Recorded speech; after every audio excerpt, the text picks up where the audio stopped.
tindakan yang dia lakukan. Yang mana yang salah? Ketiga, menanyakan keyakinan. Tadi kan tadi itu keyakinan kelas ada nilai kebajikannya Bu. Kita tanyakan nanti sama dia. Tapi tahapannya harus berurutan.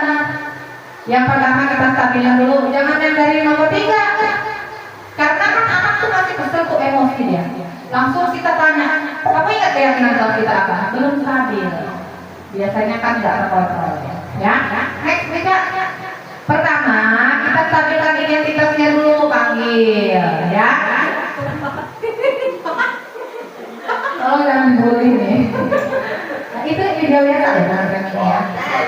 Itu di screenshot. Yang kelihatan mulutnya. Bapak Ibu, menstabilkan identitas dilakukan berdasarkan prinsip bahwa membuat kesalahan adalah bagian dari proses pembelajaran. Nanti kita sampaikan ke murid ini, kita tanyakan dulu kabarnya, bagaimana kabar Nijar hari ini, baik Bu, memang sulit ya Bapak Ibu, sulit seperti menegakkan benar-benar basah ya. Kita yang lelah, kemudian murid kita ada ulah, nah ini. Tapi memang harus seperti itu tahapan restitusinya. Tanyakan bagaimana kabar Nijar, baik Bu, oh ya Nijar tahu nggak Nijar kok Nijar ibu kantor. Kenapa? Gitu kan? Nanti kan dia jawab, ya Bu, saya tadi berkelahi. Oh ya udah, Nijar tidak apa-apa ya Nijar. Artinya tidak apa-apa ini bukan memperbolehkan dia berantem bukan. Artinya kita stabilkan, bukan cuma Nijar kok yang pernah berantem. Bukan cuma Nijar juga yang pernah melanggar peraturan, gitu kan? Bukan cuma Nijar yang pernah berbuat salah. Ibu juga pernah kok dulu sekolah kayak gitu kan? Ibu juga pernah berantem. Nah, itu udah distabilis ya. Nah, kita masuk ke tahap yang kedua, yaitu validasi tindakan yang salah. Bicara next. Nih, ini masih menstabilkan ya. Pasti kita bisa selesaiin ya, nah ya, gitu. Pasti bahasa seperti itu. Nah, ini paling sama bibirnya masih bibir. Validasi tindakan yang salah itu dilakukan Bapak ngomongnya loh.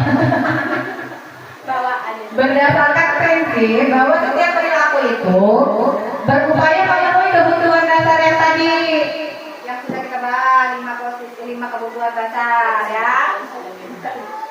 Aduh, next week ya. Nanti di validasi tindakan itu kita tanya ini. Tadi kenapa berantem? Alasannya apa? Gitu. Punya alasan dong, Nijar. Kok tadi ngambil kawan, gitu ya. Sekarang kamu melakukan seperti itu tuh apa yang menganggap kamu penting? Kamu anggap penting nggak, gitu kan? Kamu boleh berusaha menjaga sikap itu, tapi tolong tambahin sikap yang lain, kan masih banyak nah sikap-sikap yang memiliki nilai yang lebih baik gitu loh. Nah ini di tahap validasi. Kemudian mau nggak kamu belajar cara lain selain kamu ganggu kawanmu, atau kamu membela diri dengan memukul? Kan masih ada banyak cara lain untuk mendapatkan apa yang kamu butuhkan tanpa harus memukul. Nah ini tahap validasi. Ya. Yang ketiga dari tahap restitusi adalah menanyakan keyakinan yang tadi sudah dibuat. Anak-anak kan udah buat nilai kebajikan ya, bikin keyakinan. Sekarang kita tanyakan di tahap yang ketiga. Di pertanyaannya gini, anak, kamu ingat nggak keyakinan kelas yang kemarin kita buat? Gitu. Apa nilai keyakinannya? Masih ingat nggak? Nanti kan dia berusaha ingat terus dia jawab. Ingat Bu, apa coba salah satunya? Salah satunya adalah saling menghargai Bu. Nah, sekarang kamu tadi berantem, kamu rasa nggak? Kamu tadi mukul kawan kamu melanggar keyakinan nggak? Dia jawab, karena itu berusaha apa? Keyakinan itu dia yang bikin. Nilai itu mereka yang sepakati, ya. Jadi ya Bu, saya melanggar peraturan. Nah, terus kita tanyakan. Nah, sekarang punya rencana apa Nijar untuk memperbaiki kesalahan yang Nijar lakukan? Nijar habisnya mau apa? Gitu. Itu di bagian menanyakan keyakinan. Jadi nanti anak itu menyadari kemudian dia bertanggung jawab karena sudah kita tanyakan keyakinannya apa. Nah, nanti kita tanyakan lagi. Kamu ingin jadi orang seperti apa? Dengan keyakinan yang tadi kamu bilang. Gitu. Ya Bu, saya ingin jadi orang yang bertanggung jawab. Ya. Next.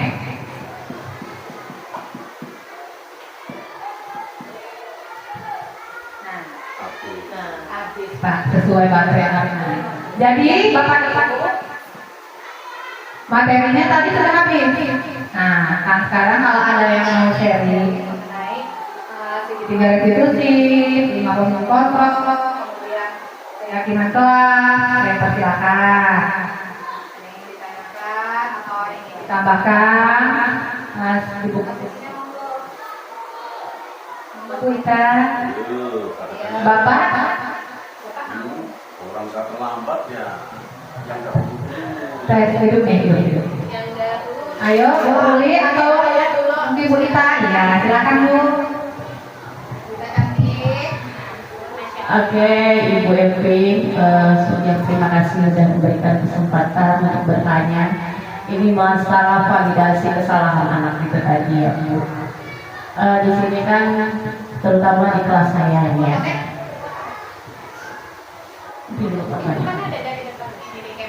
Iya, terutama di masalah kelas saya ya Bu ya, dari kelas 3 itu banyak permasalahan yang memang sudah pasti validasi kesalahan di kelas itu yang seperti Ibu jelaskan tadi, itu memang sudah tanggung jawab kita dan ada jawaban-jawaban yang memang untuk menasihati anak, itu sudah ada di sekolah. Yang saya tanyakan ini Bu Evi, kalau validasi kesalahan yang menyangkut dengan keluarga, ya keluarga misalnya dia ada di posisi broken, bermasalah dengan orang tua, sehingga dia dalam belajar pun itu berkaitan, sangat berpengaruh sekali di kelasnya.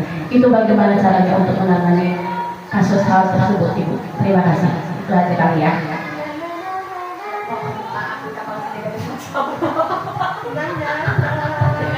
Baik, terima kasih Bu Ita, pertanyaan yang sangat berkualitas di Super Kalina seperti curahan hati. Curhat dong Mak, gitu ya, langsung berangkat dari Mama Bebek. Jadi begini Bu Ita, saya izin menjawab ya Bu Ita. Masalah itu sepertinya memang bukan cuma tugas Ibu Ita saja, seperti saya juga merasakan seperti itu. Jadi memang tugas kita ini, apalagi di zaman-zaman sekarang ini, semakin berat. Jadi tentunya ini semua tidak bisa instan. Segitiga restitusi ini harus bertahap dan berproses. Tentunya memang harus melibatkan wali murid atau orang tua siswa. Jadi komunikasi aktif itu memang sudah selayaknya ya. Cuma memang terkendala itu masing-masing, memang ada kendala masing-masing. Ada yang walinya mudah gitu dikasih pengarahan atau diajak untuk kerjasama, ada juga yang sulit ya kan. Tapi ya itu jawabannya satu ya Bu, yang saya garis bawahi, bahwa memang penerapan segitiga restitusi ini memang harus perlahan ya, harus sabar Bu Ita. Jadi tidak bisa instan, memang kita terus menerus gagal restitusi yang ini kita coba dengan cara yang sebenarnya. Oh saya nggak bisa Bu, anak ini memang tipikalnya atau karakternya seperti ini, nggak mempan Bu. Di restitusi misalnya dilanjutin ini, nah itu bisa ambil posisi sebagai itu tadi penghukum. Itu tadi benar kata Bu Ita, disesuaikan dengan situasi dan kondisi dan karakter si peserta didik kita. Ya mudah-mudahan aja Bu Ita ya, dengan kita mulai terapkan ini dan doa kita bersama, jadi satu persatu permasalahan yang kita hadapi tentunya khususnya masalah murid bisa kita selesaikan dengan baik dan bijaksana. Amin ya. Saya rasa itu jawaban saya Bu Ita ya, mudah-mudahan bisa diterima. Ada lagi? Ada lagi? Sudah cukup ya, karena ini jam 12 masuk ke pasar. Baik, Bapak Ibu semuanya, sudah kita tadi dan bersama-sama sudah mendengarkan penjelasan diskriminasi positif atau disiplin positif.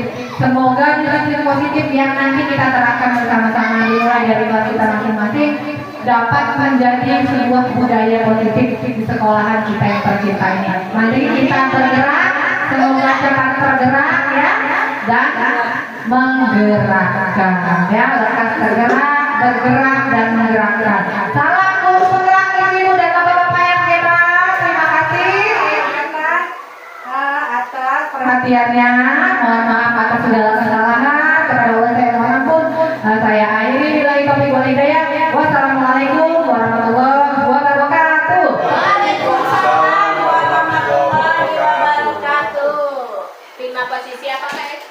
sekolah. Si bagasnya bukan. Bagas sakit, Pak. Sakit, Mbak. Dek, naik Si ikut Pak dek. Kanami ya. Ade, Pak.